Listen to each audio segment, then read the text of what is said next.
जय हिंद दोस्तों आज की इस वीडियो में हम डिस्कस करने वाले हैं उड़ी हमले और उड़ी सर्जिकल स्ट्राइक के बारे में। साथ ही साथ हम ये भी जानेंगे कि इस पूरे ऑपरेशन पे बेस्ड जो मूवीज और वेब सीरीज बनी है, क्या उन मूवीज और वेब सीरीज में बिल्कुल वैसा ही दिखाया गया है जैसा एक्चुअल में उस ऑपरेशन में हुआ था। लेकिन उससे पहले मैं आपको बता दूं कि मेरा इरादा इन मूवीज को गलत ठहराने का नहीं है। इन मूवीज में जो भी इंफॉर्मेशन इन्हें मिली उस बेस पे इन्होंने अच्छी स्टोरी बनाई, लेकिन जो सच है वो बताना भी आपको ज़रूरी है। तो मैं चाहता हूँ आप ध्यान से सुनें। दोस्तों, मैं जानता हूँ आप सभी बहुत उम्मीदों के साथ इस वीडियो को देखने पहुँचे हैं। आप लोगों ने उम्मीद की होगी कि एक बहुत बढ़िया एडिट वीडियो देखने को मिलेगी, साथ ही साथ एक हैंडसम सा बंदा सूट बूट पहने हुए आपको यह स्टोरी समझाएगा। लेकिन निराश मत होइए, मैं आपको दावे के साथ कह सकता हूँ कि इस पूरी कहानी को एक सोल्जर से बेहतर आपको कोई और नहीं समझा सकता। तो मैं आपको निराश नहीं करूँगा। अगर बात करें एडिटिंग की तो मैं माफ़ी चाहता हूँ दोस्तों, यहाँ पे समय की बहुत कमी है, तो यहाँ पे समय बिल्कुल नहीं मिल पाता, तो ये एडिटिंग वगैरह करने का इतना समय है नहीं। तो जो कहानी है, जो सच्ची बातें हैं वो मैं आपको बता सकता हूँ वीडियो के माध्यम से। तो चलिए मेन मुद्दे पे आते हैं। दोस्तों, सबसे पहले बात कर लेते हैं हमले की। कैसे वह आतंकवादी अंदर घुसे, कौन था जो उन्हें इन्फॉर्मेशन दे रहा था, कैसे उन्होंने पूरा प्लान बनाया और उसके बाद कैसे हम पे हमला किया। तो दोस्तों, जैसा कि उन मूवीज़ और वेब सीरीज़ में दिखाया गया है कि वह एक पॉटर की मदद से अंदर घुसते हैं।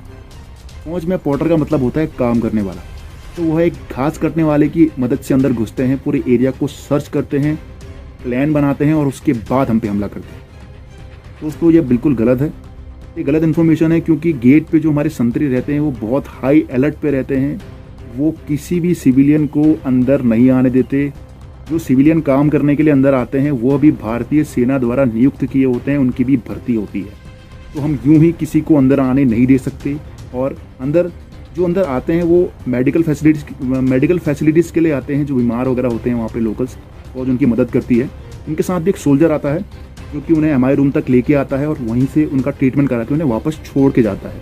तो यह बिल्कुल गलत है दोस्तों। अगर इसके बाद की बात कर लें कि कैसे भारतीय सेना ने पूरी सर्जिकल स्ट्राइक को प्लान किया, कौन कौन से ऐसे जवान थे जो उस पूरे ऑपरेशन में शामिल थे, और कैसे इस पूरे प्लान को बनाया और कैसे इस प्लान को अंजाम दिया गया। तो दोस्तों, अगर बात कर ले उन मूवीज़ और वेब सीरीज़ की, तो उन मूवीज़ और वेब सीरीज़ में दिखाया गया है कि इस पूरे ऑपरेशन में एक पैरा स्पेशल फोर्स की टीम शामिल थी। साथ ही उन्होंने कुछ घातक के जवान भी लिए हुए थे अपनी टीम में। ये जवान उन पलटनों के थे जिन पलटनों पे हमला हुआ था, और जिन पलटनों की जो जवान थे वो शहीद हुए थे। और इस मूवी में आपको यह कहते हुए भी आपने सुना होगा कि हमें उनके गुस्से का फ़ायदा उठाना चाहिए। अभी उनकी पलटनें गुस्से में होंगी और ये गुस्सा हमारे काम आएगा वगैरह वगैरह उन्होंने बताया है। तो दोस्तों, भारतीय सेना ऐसे काम नहीं करती है। पहले तो मैं आपको बता दूं कि ये पूरा ऑपरेशन केवल पैरा स्पेशल फोर्स ने ही अंजाम दिया है। इस पूरे ऑपरेशन में केवल पैरा स्पेशल फोर्स ही शामिल थी, और उन्होंने ही इस पूरे ऑपरेशन को शामिल किया, क्योंकि इसकी वजह है घातक जो कमांडो होती हैं, घातक कमांडो जो पलटन की अपनी घातक कमांडो की जो टीम होती है, जो टुकड़ी होती है, वो इस ऐसे ऑपरेशन के लिए नहीं बनी होती। केवल पैरा स्पेशल फोर्स ही ऐसे ऑपरेशन के लिए बनी होती है, और ये बहुत ही बड़ा ऑपरेशन था। इस ऑपरेशन में हल्की सी भी चूक पूरे भारत देश के लिए एक शर्मनाक चीज होती। सारे जवानों की जान तो खतरे में थी ही थी, लेकिन पूरे देश की इज्जत भी इस ऑपरेशन पे लगी हुई थी। फॉर एग्जाम्पल, अगर मैं आपको बताऊं कि अगर ऐसे ही हर कोई सारे ऑपरेशन कर लेता, तो ब्लैक कैट कमांडो का जो एनएसजी कमांडो है, ब्लैक कैट की जो टीम है उसका गठन नहीं होता। तो हर एक जो टीम है उसका अलग अलग टास्क होता है, उसका अलग अलग काम होता है।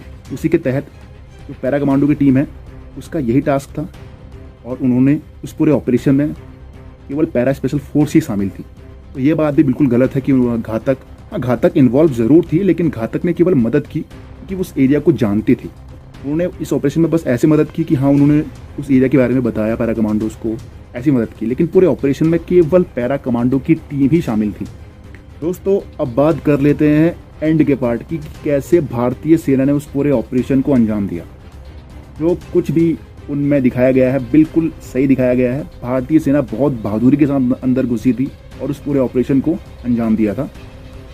लेकिन दोस्तों, एक पॉइंट पे उन्होंने दिखाया है, जो विशाल कौशल की जो टीम होती है उसके सामने एक ऑब्स्टिकल आता है, एक रुकावट आती है, और फिर पूरा ऑपरेशन वहीं पे ठप हो जाता है, और पूरा ऑपरेशन मतलब एक तरह से फंस जाता है।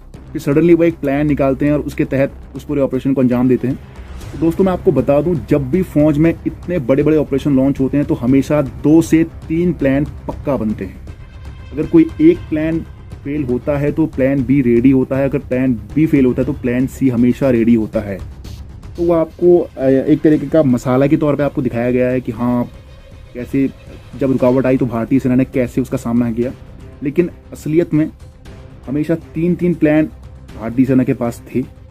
जब वो ऑब्स्टिकल आया था तो भारतीय सेना ने प्लान बी पे काम किया और प्लान बी पे काम करके उस पूरे ऑपरेशन को अंजाम दिया और बहुत अच्छी तरीके से वापस आए।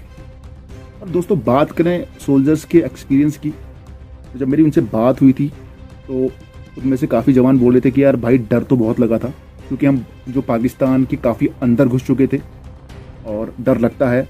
और एक बात उन्होंने ये भी कही थी कि भाई जब गोलियां चलती हैं ना तो कोई प्लान काम नहीं आता। जब आपके ऊपर गोलियां चल रही होती तो सब कुछ प्लान के विपरीत हो जाता है, आपकी खुद की समझ वहाँ पे काम आती। तो उन्होंने बताया कि जब हम पे गोलियां चल रही थी तो वहाँ पे बहुत माहौल बहुत गड़बड़ हो गया था, सब डर गए थे, लेकिन वहाँ पे सब ने बहुत अपने दिमाग से काम लिया, अपनी सूझबूझ से काम लिया और हम बहुत अच्छे तरीके से वापस आ गए। इसीलिए मैंने आपसे कहा था कि पैरा स्पेशल फोर्स इस पूरे ऑपरेशन में शामिल थे, क्योंकि वही ऐसे माहौल को झेलने की ट्रेनिंग ली है। तो इसीलिए इस पूरे ऑपरेशन को पैरा स्पेशल फोर्स ने अंजाम दिया और बहुत अच्छे तरीके से अंजाम दिया। घातक के जो जवान थे उन्होंने भी काफ़ी मदद की उस एरिया को जानने में। और टोटल ऑल बहुत अच्छा ऑपरेशन था, भारतीय सेना के लिए बहुत गर्व की बात है। तो दोस्तों ये तो रही सर्जिकल स्ट्राइक से जुड़ी कुछ बातें। अगली वीडियो में मैं आपको बताऊंगा कि क्यों भारत और चाइना के बीच इतनी लंबी चली आ रही शांति भंग हो गई और बात हाथापाई तक आ गई। लेह और गलवान घाटी 4 फिंगर नामक आपने जगह सुनी होंगी कि क्यों वहाँ पे भारतीय सेना और चाइनीज आर्मी आपस में भिड़ी। किसकी गलती थी, किसने पहली गलती करी, क्या हुआ था, कारण क्या था। आपने न्यूज़ वगैरह में बहुत सारी बातें सुनी होंगी, लेकिन असली में क्या हुआ था वो मैं आपको बताऊंगा। इस कहानी से मैं पर्सनली जुड़ा हुआ हूँ, मैं आपको एक एक चीज़ बारीकी से बताऊंगा, आप समझ जाओगे कि असलियत में क्या हुआ था और क्यों हुआ था। जो आपने न्यूज़ में देखा था, मैं वादा करता हूँ ये चीज़ें उससे बहुत डिफरेंट होने वाली हैं और सच्ची होने वाली हैं। जो भी बातें मैं आपको बताऊंगा बिल्कुल सच्ची होंगी। तो दोस्तों मिलते हैं अगली वीडियो में। और जाने से पहले मैं आपको बता दूं, अगर आपको ये वीडियो पसंद आई हो तो इस वीडियो को ज़रूर लाइक कर देना, हमारे चैनल को सब्सक्राइब करके हमें सपोर्ट करें और हमें अपना प्यार दें। हमें आपके सपोर्ट की बहुत ज़्यादा ज़रूरत है। अभी आने वाले समय में जब मैं छुट्टी जाऊंगा तो आपको बहुत अच्छी वीडियोस बना के दूंगा।